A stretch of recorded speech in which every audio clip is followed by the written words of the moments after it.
Shut up and sit down.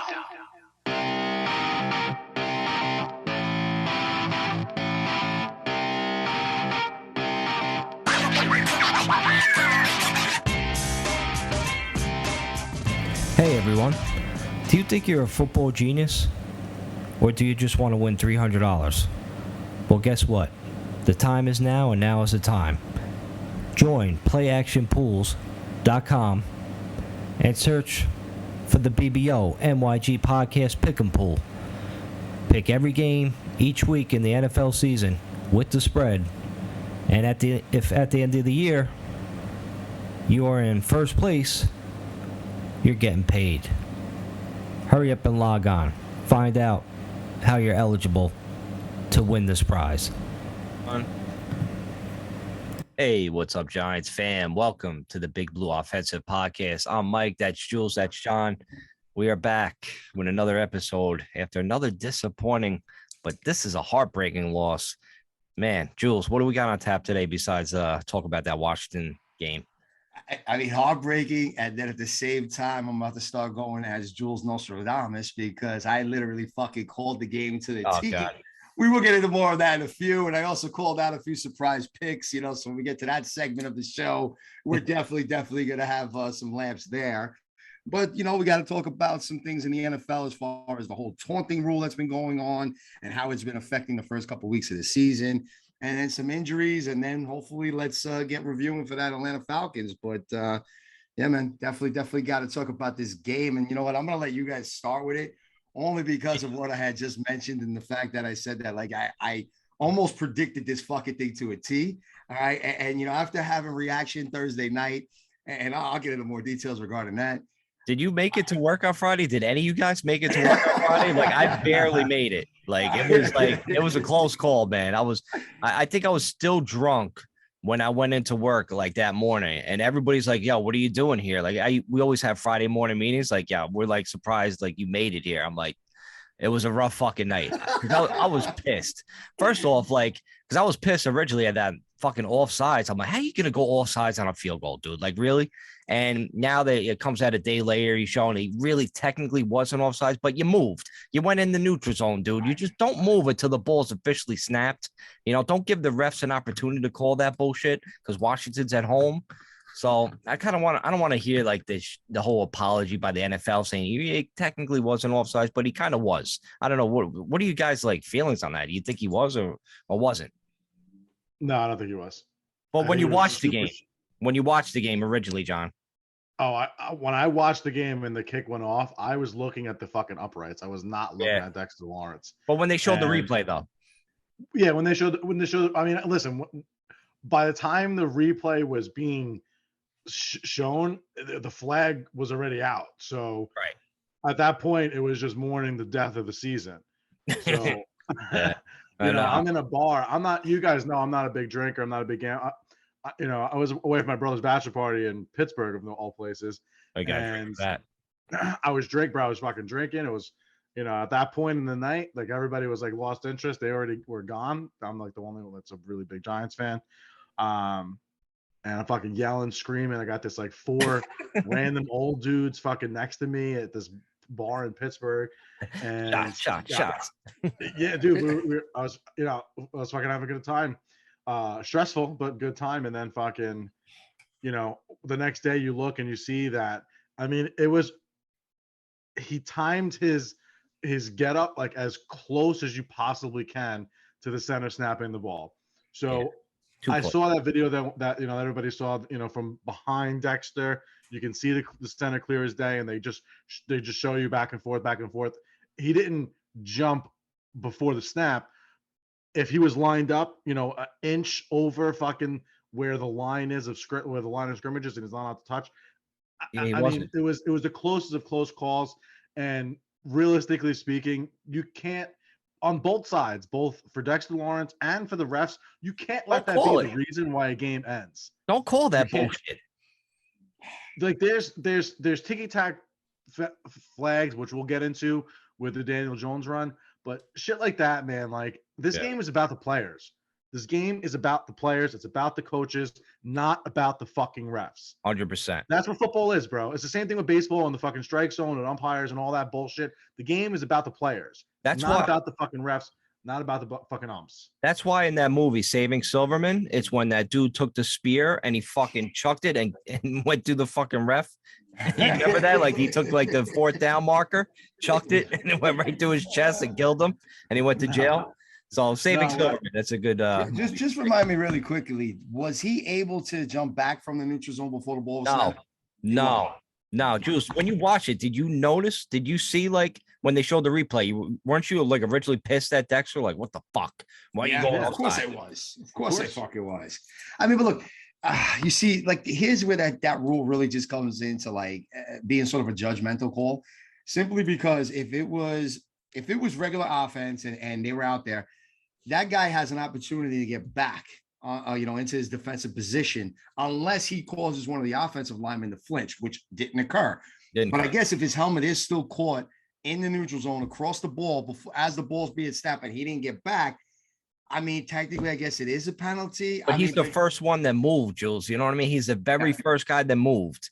So it's almost like the refs almost had no choice but to call it. But then again, like, why are you calling that bullshit fucking play? And John said it before too. Like, but the Giants, like as a whole, like they were very sloppy with these fucking penalties, man. John said it before with like that holding call on the Daniel Jones touchdown run. I mean, granted, that was ticky tack too, but he still held him. You know what I mean? So, all right. So you want to talk about that holding penalty? Like, yeah, maybe he did hold him, but that was one of those plays where he was blocking that dude so much he was jacking him up. They were holding each other. He just had it. It's not. See, to me, a holding penalty is one of two things. Either A, you clearly see the guy getting by you and the dude reaches out and he's grabbing the hell out of his jersey or a piece of his equipment, and you could see that part being pulled back. That obviously wasn't the case, right? Now, there's also two where you see a lot of times, and it's a lot more so on the line, where you'll see a guy almost bear hugging another guy, and like he's kind of holding them that way, like they're either slow dancing or they haven't seen each other in a while, or it's a holding penalty, right? And I didn't see that. This looked more like he was just jacking this motherfucker up on the sideline, blowing him up into the fucking, blowing him up out of bounds, had him all in under the pads. And yeah, he went under the pads. I mean, granted, as a wide receiver, you're taught to block that way if you're coming on a crack block or a side block where you get up underneath their pads and push them out. Did he have a little jersey in his hand? Yeah, of course he did. But at that no point where was this guy able to go left or right, he was just getting blown the fuck up and going out. Right. So, I mean, that's where I don't see it being a holding penalty, because if the dude is just going one way, it's not like, if he was coming more into the field against Daniel Jones or was trying to get around him and you saw that kind of hold and you see him pulling away, yeah, absolutely. That's a fucking holding penalty without question. But man, if that's the type of plays you're going to call, you got to call a holding penalty on every fucking play almost. Every play. Yeah. It's almost like, because they all do that to each other with that kind of shit. Like, that's why I didn't understand that hold. That was a questionable hold. I have to admit to that. It's a homer call for sure. Definitely. But without question. I tell you what, though, like I got to give a shout out because I dogged him like week one. I totally dogged Daniel Jones because he still fucked up the game. He fumbled, that ball cost us a game pretty much, even though our defense has been playing like shit. But yeah, Daniel Jones had like a great game, and I tell you, like the thing is, I want to see Daniel Jones like do that, play that way against Washington, against another team besides Washington. You know what I mean? Like his whole career is fantastic against Washington, but everybody else, he sucks. But I want to see him like, go out against Atlanta next week. We'll get into the preview in a minute. But I tell you, man, Daniel Jones, even with the injuries that happened, we'll get into that in a second. But he, with that read option that Daniel Jones was running, that Garrett implemented in the offense finally, because Jones got speed. He's faster than Lamar Jackson, by the way. And like that read option was throwing the defensive line at Washington like off. They couldn't just blatantly rush the passer. It helped the Giants offense out a lot because, faking a Barkley or whatever and going on the outside and taking off not only helped Barkley, because Barkley, it seemed like he's starting to get his feet wet more and more. I think next week he's really going to let loose, but it held the defense back. It helped out the offensive line big time. And we're gonna need to see more of that, especially with the injuries. I mean, I think Daniel Jones played phenomenal. Like, what do you guys think? Bro, I think it was one of Daniel Jones's best games of his career. PFF, as annoying as they fucking are, they said he was the best They suck. quarterback in the league this past weekend. Yeah. So an outfit, a brand in PFF that has taken joy in fucking just destroying Giants players over the last however many years. Yep.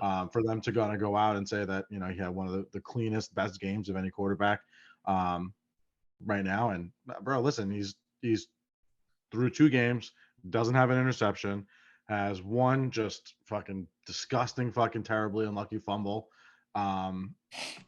He's played well, man. He's completing like 70% of his passes, something like that, like high 60% of his passes. If not for the drops, he would have completed like 78% of his passes this fucking week. Would have had fucking multiple touchdowns. The kid's playing super, super well, man. And as disgusted and gut wrenching and just terrible fucking watching that last fucking couple minutes of that Washington game. I think with 4 or 5 days to kind of like digest what happens, I think there are things to actually be optimistic about in the next few weeks, especially after the pick.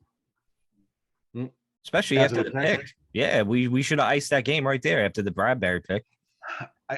I think the defense has too much talent on it, individual players, for them to continue to be giving up 80% completion. Like that's just not going to continue through the course of the season. I think once they start to gel a little bit, I think that they kind of they say water always finds its level. I think you'll start seeing them play much, much better games. I'm not saying that they're going to be the single best defense in the league. I don't know if that's possible or not. It doesn't seem like that the pass rush should do it right now, but if they could be where they were last year, where they were bend, don't break, and really stiffen up, they were the second best red zone defense in the league last year. If they can continue to do that and bend, don't break, and the offense can play like it's like it played last week, and start getting Galladay more involved, and Saquon, like you said, should start going off. There are things to be optimistic about. There is an extra game, so 0-2 hurts a little less this year than it's has the last fucking 8 in the last 9 years. For real. It's like really 1.5. Yeah, it's all yeah, like you had a tie in there, so you're half a game back in baseball. You know what I mean? Yeah. It's all. Listen, well, guys, I feel like we're a little all over the place, all right? Because like I was ready to jump in here. Mike starts talking about the read option, then he starts talking about fucking like the 4th down penalty. Bring us back, Jules. John's talking about fucking like how we had a few extra days to digest, and 100%. We needed that, all right? Because, man, was I fired up on fucking Thursday. I was flying off on Twitter. I'll get into the defense in a minute, but Pat Graham, if you're going to fucking want to fire anybody, fire that motherfucker, and that's about the last curse I'm going to use tonight, because I'm going to try to say maybe my cursing has been causing some of this bad mojo, all right? So I'm going to pull back on some of that. But, people got to start realizing about Pat Graham, and we're going to get into the defense second because we were talking offense here, right? And I'm going to start there first. Start with Daniel Jones. Look, I called the guys. I told you this, man. I straight up said to you that last week, if you just took away that fumble and actually looked at the way he played that game, it was a solid game. He had better pocket awareness. He was stepping up. He was taking off when he didn't see what he thought he was going to see down the field. He was avoiding pressure. That's what you wanted to see. And all he did against what was supposed to be one of the top 3 fucking defenses in the National Football League was doing even better the following fucking week. All right. Excuse me. There I go. I dropped an F-bomb, but I'm just saying that's all he did, right? Two good defense. Right? I'm getting excited. Right? I'm trying to say the non-cursive for the defense. But anyhow, but and that's all he did. The read option was fantastic. I mean, you see how effective that run play can be when you look at teams like Baltimore. You mentioned that Lamar Jackson is actually a little bit slower at the same speed.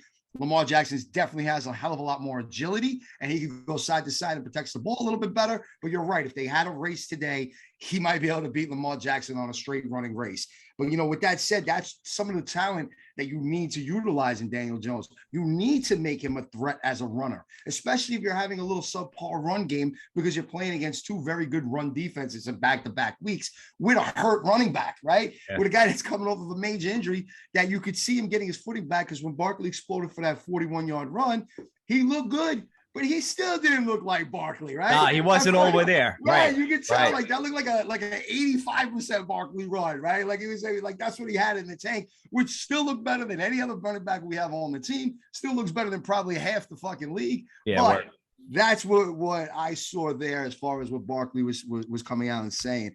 Yep. You know, but now we're sitting here and we're praising Daniel Jones, and we're going on and something that I didn't want to gloss over or skip or miss, right? Going back to that fourth down, the fourth down play that was off of the interception.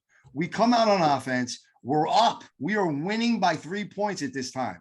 We're trying to run some clock. We run that first play just to kill clock. I mean, at that point, you might as well just have Daniel Jones taking me if you want to kill that much clock. So all ridiculous. right. I mean, that's just how bad that play calling was. So therefore, as much as I wanted to sit back and praise the heck out of Jason Garrett and say, look at this shit.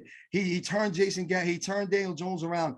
Jason Garrett had one of his best offensive calling games for us in his career so far with the Giants ever since he came back, right? And now you go to praise it, but then you got to look at this fourth down, that last drive there, where you now have to start questioning something.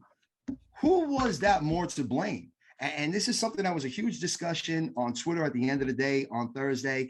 I know that our buddy Chris, the entertainer, had to go on live, and he did a live feed literally after that. I don't know whether you guys tuned in. Poor guy. Man, he was. I felt bad for the dude. He was getting flooded with questions. Like Giants Mania was going nuts at that point, but there was a lot of good information that was being shared on that live feed. So if you get a chance, check it out. There was a lot of cool things with like a very emotional, right after the game type of feedback, right? And you'll see it on YouTube, so that's where you can catch that. But anyhow, I don't think it was that bad of a drive. Well, no, but here's the thing. And it was a great point that was mentioned. You know, you have Daniel Jones playing this outstanding game. Garrett's been calling good plays. You know, there was a couple questionable decisions and a couple of drives that I feel like Garrett might have killed with some of his decisions, but that's fine. You're down here. You're in Washington territory. You're up 3. You say you got this great defense, right? And it's 4th and 2. Put the ball in Daniel Jones's hands, man. Let's go for it. Now, look, that's not Garrett. That's another call where we have to start looking at whether or not it's the inexperience, whether or not he's just not that good. We don't know yet. But that falls on Judge. And that was a great point that was made. And that was something that started resonating inside of me, where it's like, look, you know, some of these things that are being done, both from Pat Graham and from Jason Garrett, do fall on the Judge. And I think Judge does sometimes get a little too conservative, where because on that 4th and 2, you go for it. Yo, one or two things is going to happen here. Either you give them the ball back like you did anyway, right? Or you know, and then whatever. The best is you hold them out of the end zone. They tie the game. Big deal. Maybe we get the ball back and we got another shot. Well, right? Jules, it was almost better. You got to go for it on 4th and 2. Jules, it's almost better. Dude, I'm sorry. Like Jules has a good point, because in the game on Sunday night between Baltimore and Kansas City, same situation came up for the Ravens, and the Ravens went for it on 4th down. Iced the game. Didn't get the ball back to Kansas City, and they won. That's it. It's as simple as, you know, playing to win the game and then playing not to lose the game. Exactly. You know, Judge talked a pretty big game as far as, you know, smash mouth football, 60 minutes, punch you in the nose, this and that. But in, you know, what is it, 18 games, he's shown to be a little bit more of a pussycat than fucking I would have expected him to be. Thank you. You know, you have the opportunity there, 4th and 2. You're 6 feet away from winning the game. Done. 6 feet. Yeah. You fall forward 6 feet. Anything. Just find. Just it bothers me in a sense, because it's like you can't tell me that you can't grab these 11 guys by the face mask and say we need one fucking play. One play, and we take this L back to this W back to New Jersey. One play, give it everything you fucking have. Let's go. And then if you don't get it, the turnover and downs inside the fucking red zone. Good red zone defense. Whatever, you stop them, they get a field goal, and then if you have the ability, now you have the ball in your hands with a minute left of the game, whatever it is, to go down and kick your own fucking field goal. So it almost was better in the same way that Ahmad Bradshaw wanted to fall down before scoring in the exactly, Mike, before scoring in the Super Bowl, to kind of keep the ball out of Tom Brady's hands, was almost the reverse of what we needed to do then, and just getting the first down and just being done with it. But you know, You know what else it would have done too, John? It would have been like this. It would have instilled a little more confidence in these guys to go for it on that situation, get the down. Say they do get it, it would hype that team fucking up big time. Bro, They'd be screaming. Going screaming on the not just for the game, going forward. Could you imagine if they actually even had the audacity to call one of those read options again? Right. And at this point in time, I mean, think about it. I think it was in the second half, right, where we were running this read option so well, and it looked like Barkley was coming back a little bit, and Chase Young came flying in the backfield and tackles Barkley, and Jones is down for like a 15-yard game. Bro, I was dying. Right. Here goes the great Chase Young. Meanwhile, by the way, his boy Sweat is better. Okay, and he's been playing way better. All right, and Chase Young is a little overrated in my opinion up until this point in time. Anyhow, with that said, imagine you did something like that, and Daniel Jones picks up that key first down. Are you kidding me? You know what was funny? You would have been carrying him out of the field like Rudy. Bro, for real. Like fucking counting the heroes already. Yeah, stop. Right. Yeah, so but like that last series, I tell you though, they had a big thing like with like that first down play when they gave Barkley the ball. If Barkley just cut to the right, which he should have seen the hole, maybe like Carl Banks, I think, said it. If he because it'll take him a little time. I think the Giants need to like come together with everything. I think they're a little slow right now. But if Barkley catches that hole, like it was right to his right, that's like easy 5-6 yard down, and they wouldn't be throwing the ball on the 3rd and long to Shepard, like short of the chains where he just dropped it. So that's another game changer right there. So I think the offensive play calling was actually fine in that situation. We just didn't execute, and that's a big problem, for the team right now. Maybe they could put it all together. I don't know. It's always execution over play calling, man. Execution will always make either play calling look genius or ridiculous, one or the other. It's execution. And, it's a very old school approach. 2 fucking runs right up the middle, 1 to each side for basically no gain. And then, forcing Daniel Jones to have a 3rd and 9 or 3rd and 10, whatever ended up being 3rd and 7. Jules is right. They should have done the read option right there. That would have been nice. I mean, how great! Listen, even if it failed, it would have just sent the message that, like, yeah, we could run this play like that down your throat, like that. Our quarterback. Our quarterback. We got that confidence in him. He just fumbled. Had a huge fumble the week before. Screw it. We're gonna let this dude run it because he's been running that kind of game, and let it go. Let's go. Let's backtrack a little bit. What about that Slayton drop that was like right in his hands? Oh boy. You could have gone up 30-20 right there. 30-20. I got up out of my seat. I put my hands up like the whole Giants offensive line and their tight ends. I was like, there it is, baby. Danny and I'm like, what the? And I lost my mind. I'm like, no, man, not again. I'm like, you're really going to give it to him? Slayton had the perfect route, perfect play call. Matter of fact, Danny Dimes changed the play at the line because he's seen the coverage, which obviously you need that. That's shades of Eli Manning right there. Throws a perfect ball, and Butterhands just drops it. That's why Slayton will never be a number 1 or number 2 wide receiver. Listen, I don't think he should be a number 3 right now either. All right. Look, not only do you say, because the haters will hate, and they still hate on Daniel Jones, because literally they tried to raise a question over the week. Whose fault was it? Was that ball thrown right? Couldn't have been thrown better. Give me a break. Right. Not only that, Slayton didn't even run straight. Once he was in the clear, there's not another defender around this guy for 15 yards. Lay out. He's right under the ball. He's running like sideways. Right. And that's why all of a sudden he had to reach back and his hands like were a little short. If you look at that play, trust me, that one was like seared into my brain. Why did he take an angle? Sleep.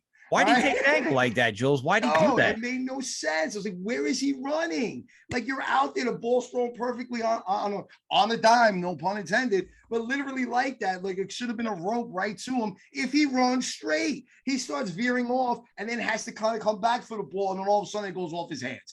Unexcusable, and that was another thing that was brought up in that reaction sort of conference talk that everybody was having after the game. Listen, that's like that's like his 6th or 7th drop in like the last, like, I don't know how many games, 15, 16 games. It's a lot, man. He's supposed to be a deep threat. There's a difference when you have a Kenny Galladay drop, which was huge, by the way, on that slant, which would have converted a big 3rd down, went right through his hands. That happens, okay? Evan Ingram with some of his drops, those things happen. But when you're supposed to be the deep threat guy that's stretching this defense, you're wide open to the point where there's no person around you and you can't bring that ball in, that's on you. And this is where, I get a little bit more angry again at that Kadarius Toney guy, because that should be him then. You know what I mean? Like at the end John of the day, Ross. Yeah, or John Ross, one of those guys. Instead, we have Slayton in there because he's been the guy and he's been there and he's been healthy. He's been there the last few years. He ain't that good, man. I've been saying this since preseason. Darius Slayton is not that good. Yo, we need to kind of start pushing him back, and that's the end of it, in my opinion. But yeah, Mike, what were you saying? What's up with Kadarius Toney? There's got to be something going on, right? That we don't know about. Like, I mean, seriously, everybody's like, why ain't he playing? Why ain't he getting plays called for him? What's the deal with him? There's got to be. He must have slept with Joe Judge's wife or something, like for him to not be playing. I don't understand this. Do you have a comment on that? Because to me, here I'm going to go, and I'm going to let you have it too. I'm going to try to make this one quick. This is what's showing is that literally there was a misconceived type of tweet or something he posted on Instagram that came out literally right after the game where he was kind of complaining about his use in the system or whatever. But then they sort of downplayed it and they made him go back out there and sort of retract what he said and told him that he has to be a little bit careful with the words because it was 100% taken in the wrong way. If my understanding is with this. And like, if that's the case, the guy misses his cleats. Let's go through the whole laundry list of things that occurred in this whole season. And then now, here we are in game 2, where he's like a non-factor again. He's the one that's on social media. Like there's something wrong with him. Maybe he's not mature enough. Maybe he's not grown up. I mean, he is still a young guy. I don't know. John, what do you think on that one, man? I think they trust the starters more. Okay. That's what it comes down to. They trust the starters more. Like, we're not even having it. Like, let's say we trust the starters more. Wrap it up. That's what it comes down to. The kid's a 21-year-old kid. He wasn't there enough in the fucking preseason and training camp to. They can't. Does he understand? Does he understand? Yeah, like, Jules, you're not like saying something by saying that. Right. There's like, I get it. There's still a lot of disappointment around the league where, a lot of people are starting to say that he is a bust because you look at the receivers like Rondell Moore, who we could have had. And that guy had a great game on Sunday, right? Oh, he lit it up. Jalen Waddle, they still, as much as I hate on him, they're starting to bring him around, even though he got shut down against Buffalo, but he had a good week 1, right? So look, man, you have to start comparing. Jamar Chase is starting to look like the best receiver in Cincinnati, right? After having a preseason where he was having alligator arms and he couldn't catch the ball, right? And he's trying to make excuses that the ball looks different than it does in college. Like I was like, oh my God, this guy's gonna be a disaster. Now he's starting to look like a stud, right? So there's all that going on, and we can't even get Kadarius Toney to run a jet sweep. A jet sweep, man. We love that jet sweep. Give it to him at least one time. Listen, we confirmed on the BBO NYG podcast that Kadarius Toney slept with Joe Judge's mother, just like LeBron, like that Delonte West slept with LeBron James's mom. Same shit happens, man. That's what happens. But do you want to talk about like the atrocity that's the defense right now? Woo. I do. I'm actually going to take a minute because I'm going to let Go you ahead, guys John. talk about that first, and then I'll come back in on this one because if you look at any of my tweets, that's Jules NYC1, I was going ballistic. I was waiting to get like barred from Twitter, and they didn't. I didn't even. Twitter was like, "Yo, you're right, bro." John, go ahead, man. I don't understand the whole we signed we have these top cornerbacks, right? James Bradbury and Adoree Jackson, and they're not playing man coverage on these guys. I don't understand why you're letting Terry McLaughlin just catch every goddamn thing. Go ahead, man, please. Oh, it's frustrating. It's probably the worst part about this team right now is this defense. Passing game. They've been okay in the running game. Obviously, they let up a big play last week, but who would have thought? Just as far as like having Terry McLaurin just go and just abuse the secondary, just find the holes in the zone, beat the one-on-one coverage, just repeatedly over it. I don't know how at like halftime they didn't say, all right, this guy does not catch another fucking ball the rest of the game. I don't care. We're going to double him, whatever the story is. They didn't have Curtis Samuel. Gibson wasn't having an awesome game. Like, it was the McLaurin show. All day. And they made fucking Heineke, bro. This kid, it was his third start, bro. He completed like 80% of his passes. He had at halftime, 2 minutes to halftime, 2-minute drive for a touchdown. Last minute of the game, goes down, gets a team in field goal range, and they kick the winning. Like, this defense has way too much talent to be that bad. Like, you're talking about Teddy Bridgewater looked like the best version of Michael Vick last week, and then now Heineke's looking like Joe Mont. Like you, I don't see that sustaining. So it's just annoying that we couldn't figure out a way to get a W here. Because I think by the time midseason comes around, I think they're going to be a top defense again.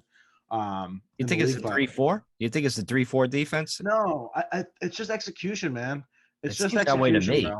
It's because they're not getting any pressure and they're having 3 guys rushing, maybe a linebacker here and there try to go on the outside, but like maybe go back to like a 4-3 and like what Dallas did, they didn't have like a fourth guy. They had to put Micah Parsons as a defensive end. He had a field day. Yeah, can we do that? Can we do that? Definitely did do that. We definitely did do that. You'll see a lot of there was a lot of 4-man rushes in that game. There was a tremendous amount. Ojulari was on a lot. Crowder. There was a lot of guys on that 4-man rush. That was not the problem. But John, I don't know if you had one more point because I could go on and I will for a little bit, but like I could have went on for the entire show about this defense and the way Pat Graham's been. So that's why I wanted to make sure you guys got your points. I'm not gonna knock Pat Graham. I mean, he was fantastic. I am, and I'm gonna tell you why. Like, I'll give him the benefit of the doubt. She was like, you know what I mean? It's only 2 games, so I'm like, let me. Is it though? Yeah. Is it? Go ahead. 1.5. Okay. I mean, they started off the game pretty well. I think they had 3 and outs in the 4 of the first 6 drives. They did. Washington. So I mean, they started off good, and then they kind of figured out what they were doing, and they were able to attack it. And Pat Graham, Joe Judge just didn't have an answer for it, and it was painful to fucking watch, man. I mean, I get it. McLaurin's a good receiver, bro, but you can't have guys just sitting out there being the only weapon and just eviscerating you. What do you have? Fucking 11 out of 12 catches, 11 catches on 12 attempts, something like that. Like, crazy. Just that. I mean, you get 11 catches, that ball better be thrown to you fucking 18 fucking times. You know what I mean?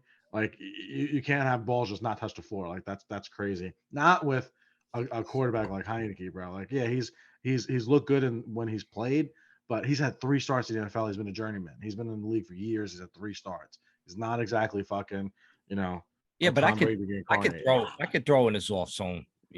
Hold on, listen, bro. Like, this is where I gotta jump in because I'm gonna break it down and we'll go into little phases and then you guys can fucking explore my opinion on these different phases. All right, because the first thing that I felt was one at a time.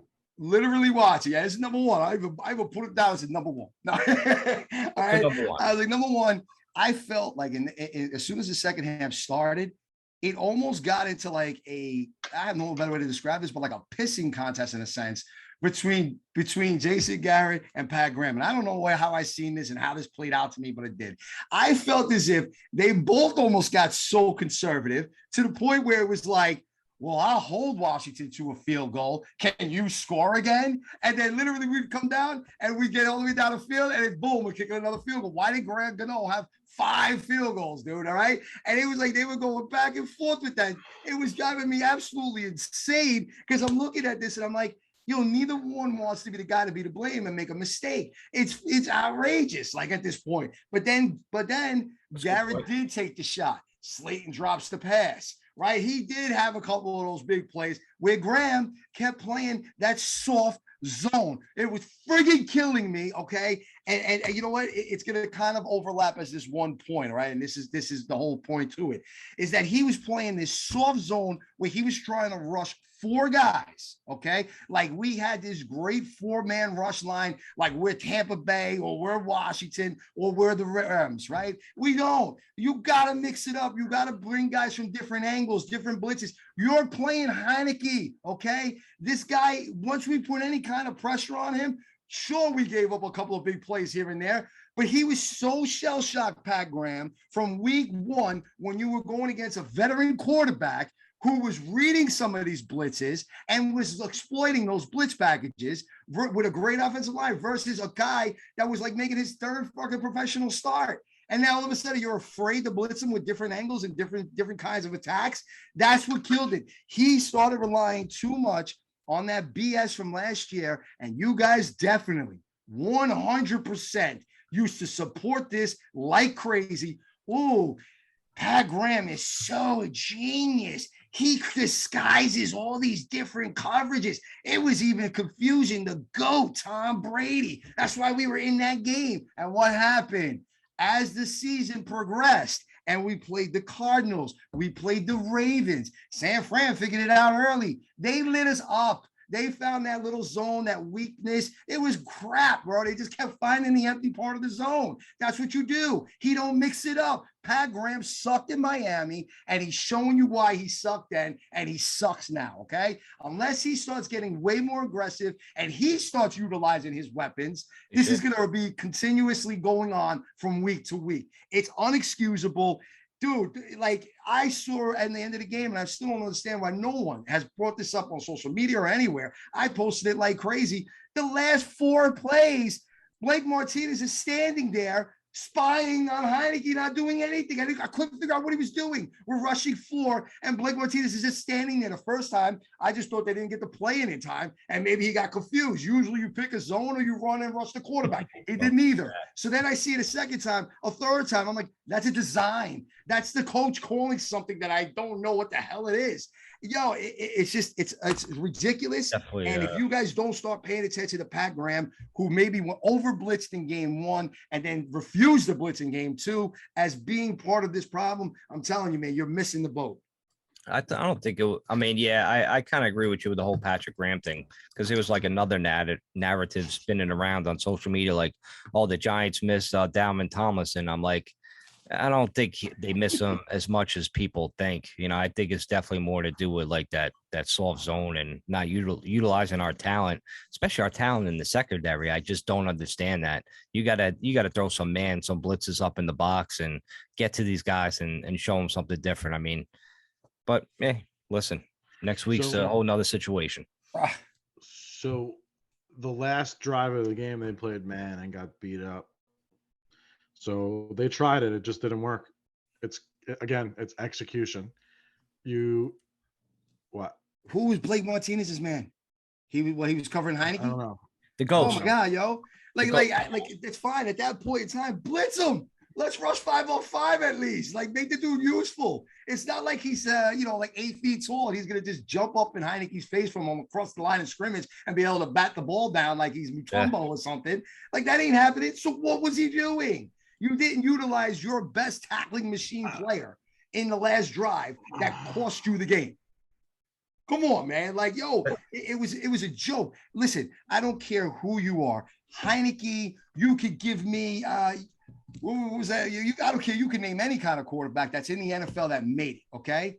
And you let him sit back and have 6-7 seconds to throw a ball against a soft zone, or maybe like a zone 2 where they're just covering the outside guys man to man and the rest of the field is zone, because that's what there was a lot of. There was a lot of that zone 2 coverage, okay? And they had to chew over the top where you're basically begging them to run and they couldn't get the good running game going. Yeah. That's a soft zone. They're all dropping back. They're looking not to get beat deep. So it automatically turns into like a 3 deep zone. And now you got all this underneath things where they're not stupid. That's why we get destroyed against tight ends, because the tight end just settles either in front of the safety or in front of the linebacker, or he goes in between the two. It's real simple shit. That's how you play football. All right, agree, this is basic reads. I agree, Jules. It's 100% Patrick Graham's fault because we have the fucking talent. Maybe just because Patrick Graham lost all the weight in the offseason, maybe he lost a couple of brain cells. But anyway, listen, we're done. It's on to Atlanta now. So let's take a quick commercial break, and we'll be back. You know what? And wait, real quick before we come back, we'll take a break from Giants for a second too, right? So we'll clear the air. This way I can settle off of that loss. I feel like between the tweets and everything else, I finally got that loss out of me, even though I called it to a perfect T, except for the fact that like I saw that missed field goal and I was like, okay, this is where I was wrong. And then nope, we're still gonna play our hearts out. You're gonna say that the Giants suck. We're gonna go to 0-2. We're gonna lose by a last-minute heartbreaker field goal. Whatever. I'll have some predictions for that, but we'll get to back. We're gonna talk about a little bit of what is it, the taunting rule in the NFL and how it's affected a couple of games this opening 2 weeks of the season. Little taunting, a little preview of next week against Atlanta, and then the picks, obviously. So we'll be right back. Injury talk. Injuries. We'll be right back on the BBO NYG podcast. All right, guys, we are back with the BBO NYG podcast. We're talking injuries in that game. Jules, John, heartbreaking. Our boy, Nick Gates, going down with a bad injury, broken tibia and fibula. My man was smiling, getting carted off. That dude is just a crazy maniac. Everybody on the Giants team came to see him because he's definitely like the heart and soul of the Giant offense and probably the whole fucking team, to be honest with you. But seeing that injury, man, I kind of like had a premonition right before it happened because, Nick Gates, he was starting at left guard, which I wanted so bad him to start at left guard. I wanted him to team with Thomas and we'll get an other center, which price actually pretty good. But Nick Gates was getting like just bum rush. He was getting bull rush, kept getting pushed back into the quarterback. And not just that play, but previous plays, like pretty much the whole game from the get-go. And then, I seen it coming, man. And then boom, he got pushed back into another guy, broke his leg. It sucks. But I tell you, even after that, our line played pretty good after that. But it's one of those freak injuries, man. It shit happens. We're gonna miss him. We'll see Nick next year. But listen, hey, next man up. Yeah, man. He's one of those guys that you just love the story. Undrafted free agent comes in, battles, earns playing time, and then earns a starting spot, and then earns fucking team captain. It's like a Hollywood type fucking story, and it's a shame to see him go down. He seems to be in good spirits. He posted a video. He was walking already somehow with a fucking walker. I don't even know how that's possible. Yeah. He had the surgery. He was walking the same day. Like, I don't understand. Like, are you Wolverine? I don't know. Yeah, he's an X-Men. Like, he's gonna be back by Thanksgiving, I think. I don't know. Yeah, right. No, but he'll be back next year, man. He'll play the 17th game of the year. Nah, he'll be back again. He'll be back against Atlanta. Yeah, that would be absurd. But it's one of those things, man. You understand it's part of football. It's part of the game. You're gonna get injuries. What was the craziest thing about it was you watch football long enough and you're going to see some nasty fucking injuries, and you're going to see the networks replay that shit over again to the point you're like, all right, enough already. Yeah. And this was apparently so bad that they didn't show it once. I watched it. I rewinded it. Yeah, I heard a lot of people doing that, and then they tried to post it. I was like, oh god, I need maniacs that did that. Because once he was lying on the ground, I'm like, oh, it's not, it probably not that bad. He's lying on the ground, so I rewound it, and then I seen his leg. I'm like, oh fuck. But listen, prayers up to Nick Gates, man. I think they on Giants Twitter, Nick Gates against the world. So like, shout out to him. But Jules, you ready to preview this next game? Oh, I am. But I just wanted, I definitely wanted to give a shout out to Nick Gates. It sucks. Look, maybe he's not a top 10 center in the NFL, but the attitude he brings, the leadership he brings, that's going to be tough to make up. And even Joe Judge was in the news today, basically saying that as soon as he's ready or if he can, they're going to try to get him involved some way or another, whether it's him hanging out on the sidelines, in the booth, at practice, anything he could bring. That's just the sort of element that he brought to that line. Is going to be missed. Look, I think maybe he was getting blown up a little bit only because, he was shifting back to left guard versus center. There was a little bit of that position change that he was going to have to grow with. I also think that Price before playing. What's that? Like when you're switching a position like that, it's only natural that you're going to be thinking about everything as opposed to just being natural, right. Especially bringing that kind of presence and leadership that he had at center, and now kind of having to delegate that down as being the left guard. Sorry. And then look, Price, he wasn't ready. He was definitely not ready. I mean, look, what we signed this guy like two and a half weeks ago. I mean, it's like a joke, man. Or traded for him rather. But so he was bringing a lot of that pressure up the middle. He's going to have to get better. We're going to have to rely currently on Bredesen. Hopefully all that works out. But the leadership factor is going to be hard to replace. However, if we start getting into predictions for next week, the Giants are going to be a 3-point favorite as we go into those picks. So real quick talk on that. I told you guys a couple weeks back, man, don't be shocked if we're 0-2. Don't be shocked. All right. It's not going to shock me. And that's what I said. And look, I don't care how well Matt Ryan looked and they started playing as a team against the defending champion Tampa Bay Buccaneers. I don't care about all that game. It's a new week. They're back at their home in Atlanta, and we're coming in off of this. So I see this game going one of two ways. Either A, it continues around the path that I had predicted up until this point, and we're going to go in and we're going to beat them. We're going to handle them. handle them. You take those 3 points in our pick'em, in gambling worlds, and you take it hard, because the only way that I see B coming in as a factor is if this team really does fall apart and they just can't keep their composure. And then we really start after questioning like Judge and the other portions of their coaching staff. But that's different. I don't see that. I think we're going to go in, we're going to handle business, and we're going to come out looking strong. And too bad that Washington got lucky with that win. Dallas got lucky with that win on Sunday, because I was screaming the whole time the division's going to be 1-2, baby. We ain't got nothing to worry about.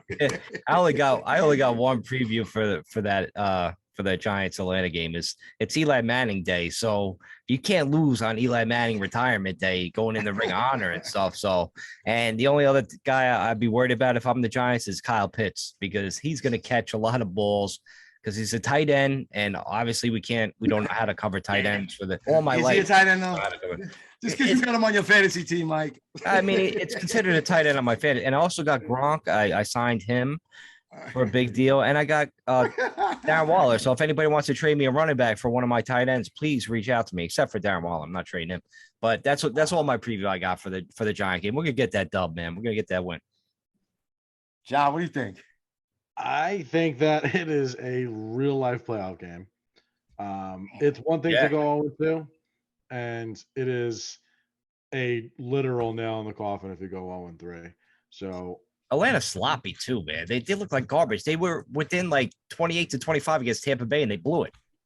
One of the big things about football that makes the sport great is the fact that you have a couple of teams that are really good, a couple of teams that are really bad, and a couple of dozen and a half teams that are just okay. Mediocre. Say it, John. Mediocre. Mediocre. It's just what it is. As the great Paul Dottino would say, the quicksand of mediocrity. And it's the truth. Most games in the NFL come down to 1 or 2 or 3 plays that decide the outcome of the game. It's who executes in those moments that decides who's going to take the W, who's going to take the L.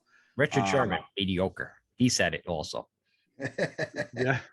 So I think that I think the offense is progressing. I think Daniel Jones is really getting a hold of this offense. I think Saquon is in a position where you could see he's, who is really, really 50, 60%, I don't want to say healthy, more effort, I guess.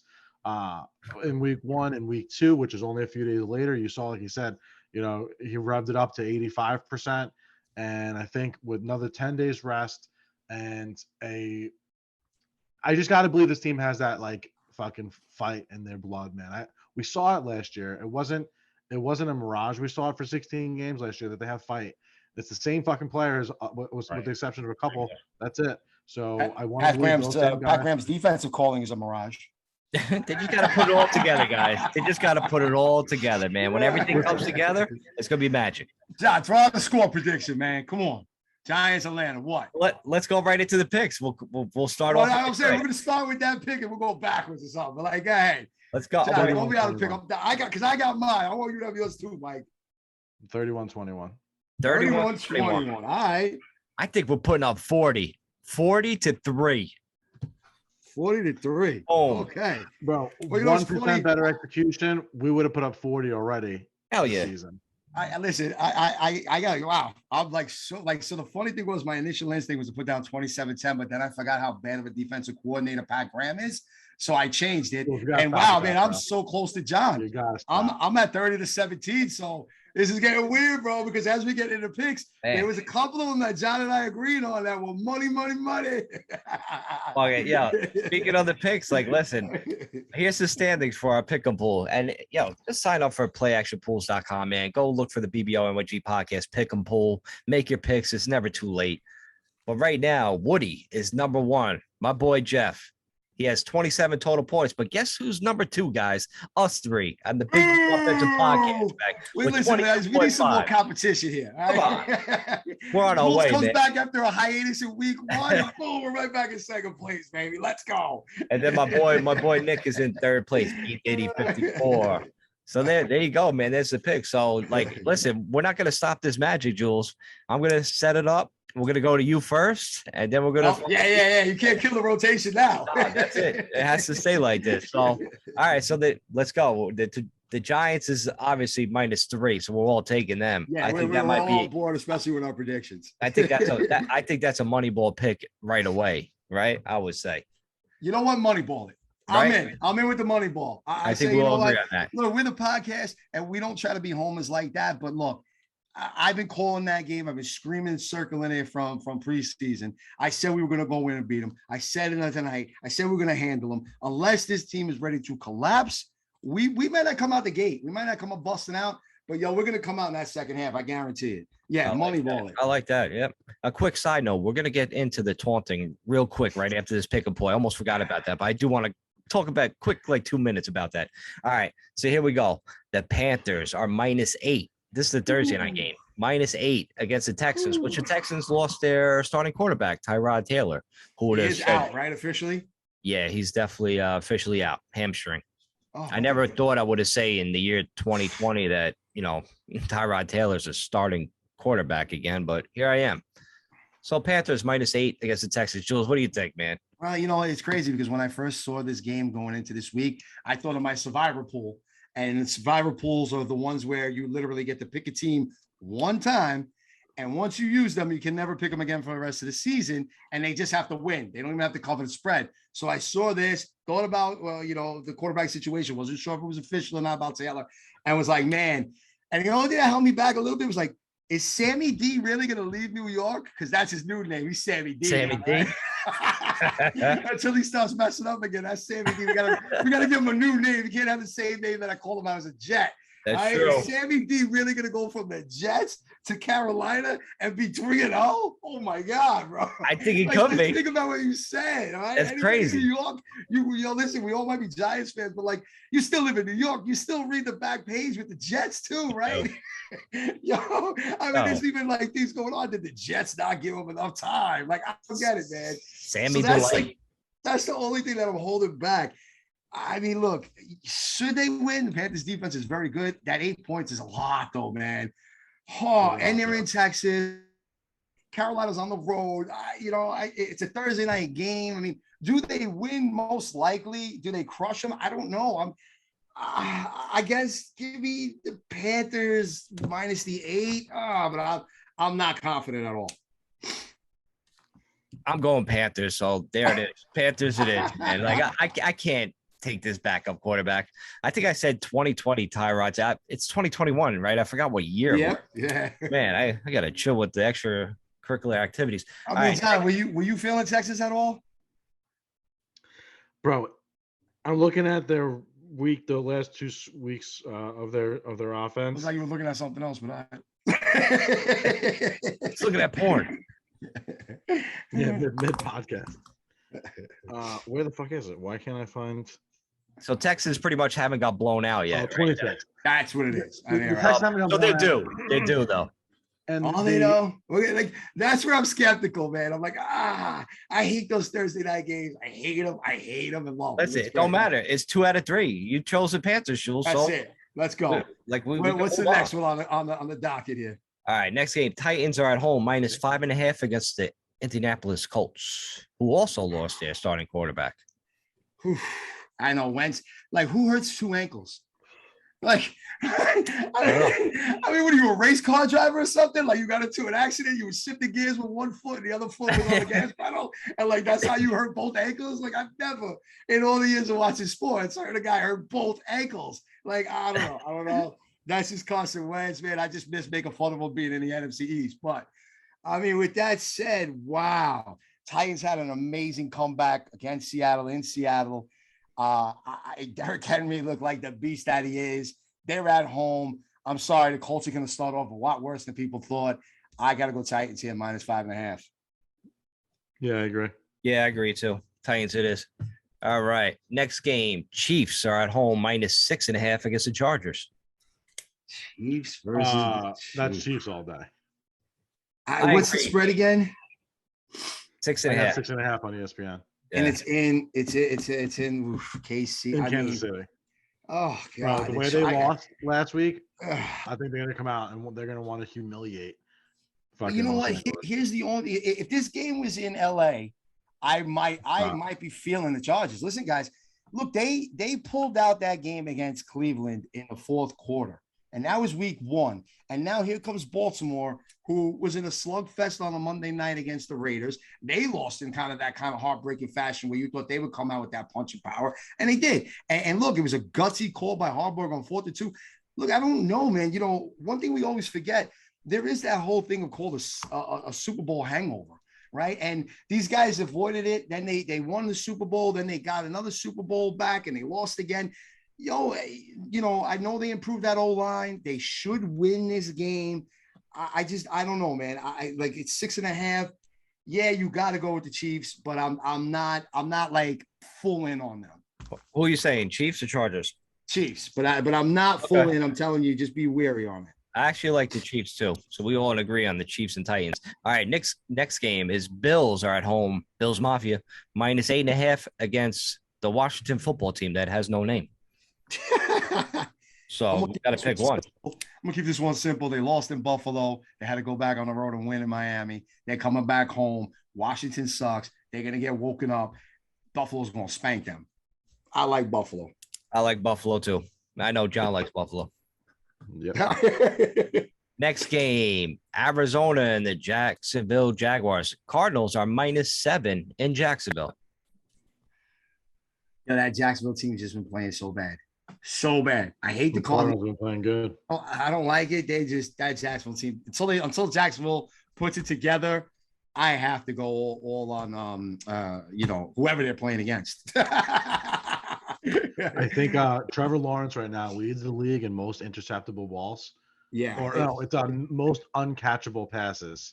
Trevor Lawrence right now. So listen, man, the NFL is a tough fucking league, and rookie quarterbacks struggle. It's just the name of the game. That's why it's funny how people fucking lose their minds about rookies and that whole shit.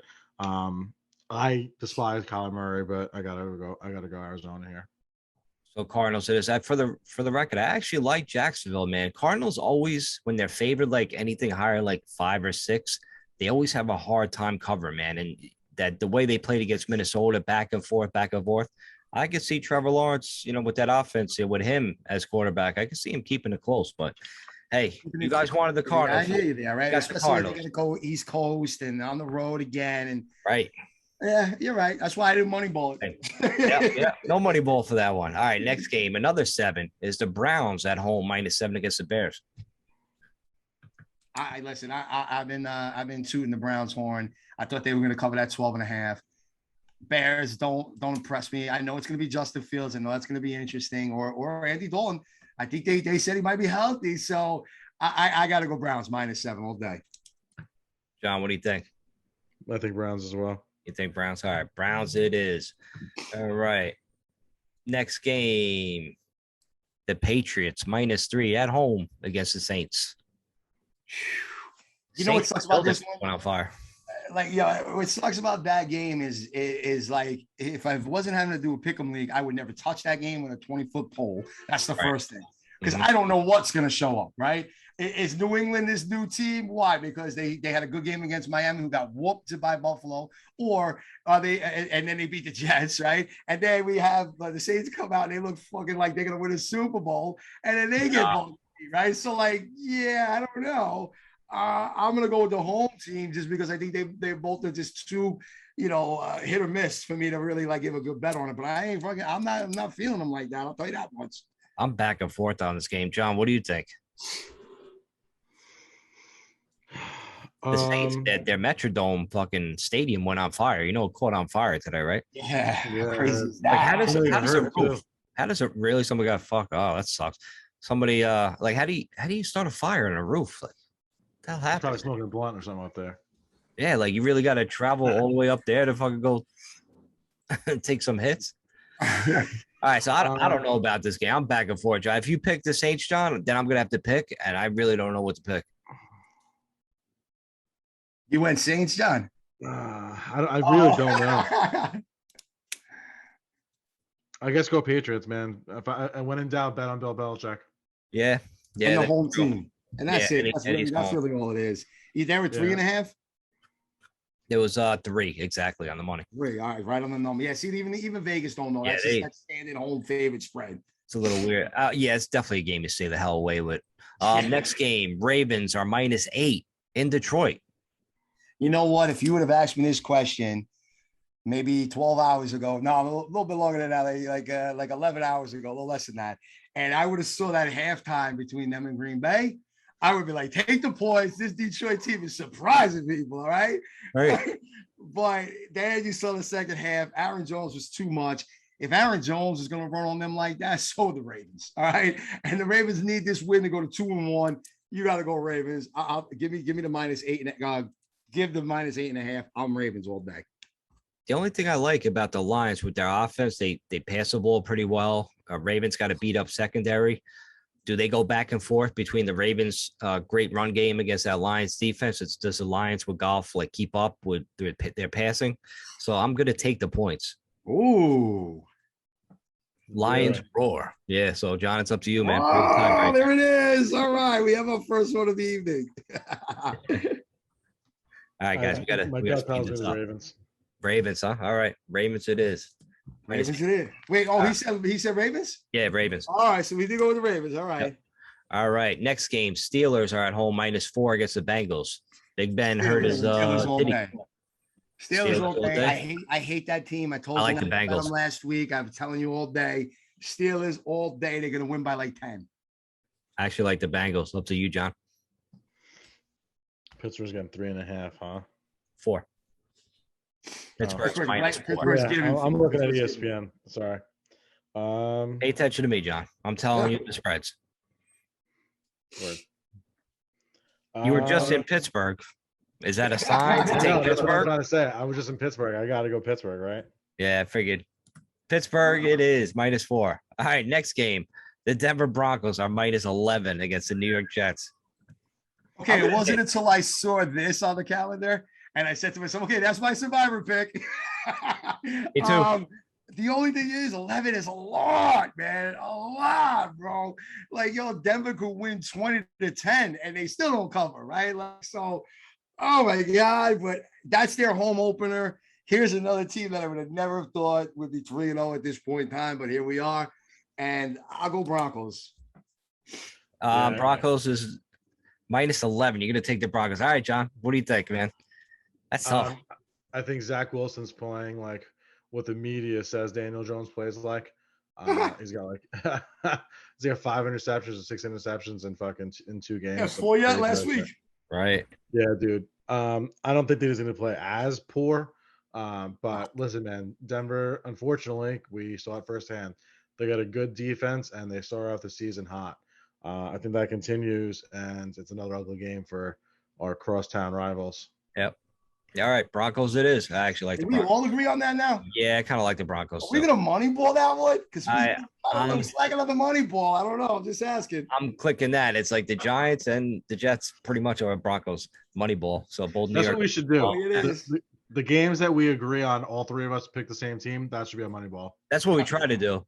We try that, but wait, were you feeling the Bills? Is that the other one? We're just gonna keep the money in New York this week. Moneyball the Jets, Moneyball Denver, Giants, all New York affiliated games. I think those three teams and the Chiefs will be the other one.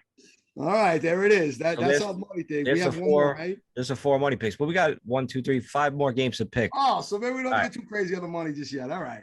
All right, we're going way over an hour, fellas. We got to speed this up. All right, Raiders -3.5 against Dolphins. Listen, I'm gonna stay with the Raiders. I like the Raiders. Good. My man Carr is playing like he's never played, bro. Tua's hurt. Raiders are fucking back. Raiders. Yep. We might have to take a Moneyball pick off somebody else and put that. I think maybe we put it on the Raiders. All right, let's take off we'll take off the Chiefs because that's a division game. All right, so we're going with the Raiders as our 4th Moneyball pick. All right, next game. Seattle is -2 in Minnesota. I'm taking Seattle. I'm never betting against Russell Wilson. Yeah, I meant to go to you first. Yeah, no worries. No, listen, I think I agree with you here. They're hot. Like they got to be fired up after that fucking loss that they had in Seattle this past week. Tough one. Yep. All right, next game. This is the game of the week, 4:00 game. Besides our game at 1, Tampa Bay is -1.5 against the Rams. Ooh. I'm gonna say it. I'll say it. I'm starting it off. Tampa's been asking to get beat. They don't want to have this undefeated run, like winning the last, 7 games of the season, running the playoffs, winning the Super Bowl, coming out, winning the first 2 games. Yo, Dallas had them on the ropes. Atlanta came back on them and was down 3. They're going to lose. The Rams are going to win at home. Book it. I like it. I also like the Rams too, because I think another corner of Tampa Bay went down. So that's going to hurt, man. They're going to be able to pass the ball on them, especially the Rams offense. Cooper Kupp is just having a year. All right, 49ers are at home -3.5 against the Packers. Like what Green Bay team? Jekyll and Hyde. What am I going to see? Right? Niners. Do they have a healthy running back? I don't even know. Their boy Trey Sermon, the kid comes in, gets a concussion. I don't know what's going on with that, but I feel this is a very similar game to the New England Saints game. Therefore, I'm going with the home team in San Francisco. I like the Packers, really? actually. Wow. So it's up to John. Yeah, Mike, I agree with you. Packers. Oh, right. Look at that. All right. There's the first one. All right.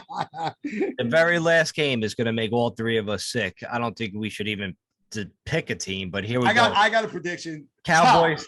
Tie. Well, then you got to take the Eagles with the points. Right? So Cowboys are at home -4 against the Eagles.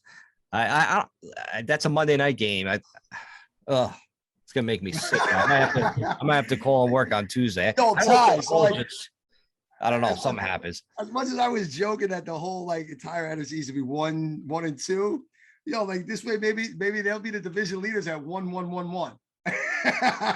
Oh, that's so gross. How fantastic would that be as a fan if they finished in a tie on Monday night? Yeah, I don't know. God. I don't know, man. I don't know who to pick. I hate it both.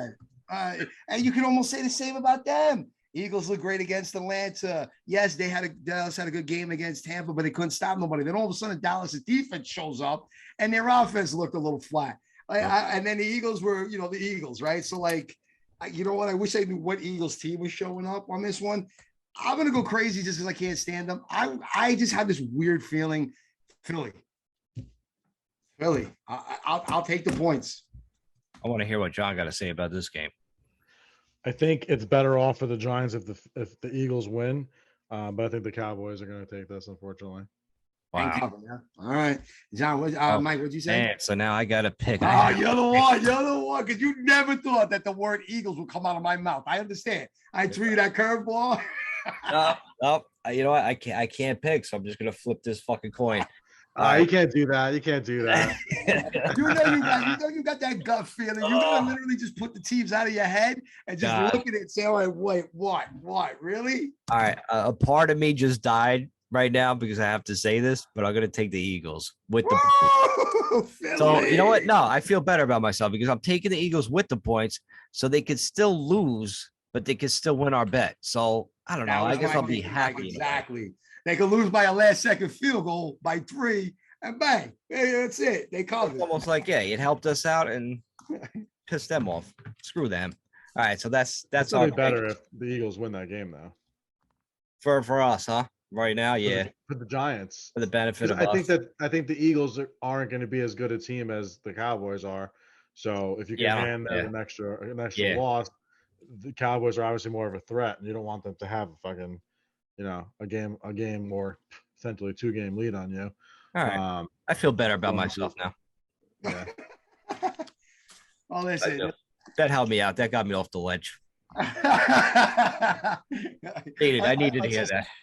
Until Sunday. But look, I know we ran a little extra, but that Thursday night game, the way things went down, I think it was well deserved. We needed to. There was a lot that we needed to get off our chest, even after having a few days off to kind of cool down and just recap the whole game. It was still something that's really emotional. But as I predicted, and I will to end tonight's episode, I'm going out on that limb, and I'm going to say the Giants are going to come out firing. They are going to handle Atlanta. We'll find out how good the Saints are. We'll recap that game next week because that's what we have in week 4. But for this week, I think they handle it. I think Barkley has his best game of the season. I'm going to go that far out. I'm not going to say, give any kind of outlandish type numbers, but he will have the best game of this season for Barkley this week. I think Jones continues to improve. I think hopefully these coordinators get on the same page, and I think the Giants handle Atlanta.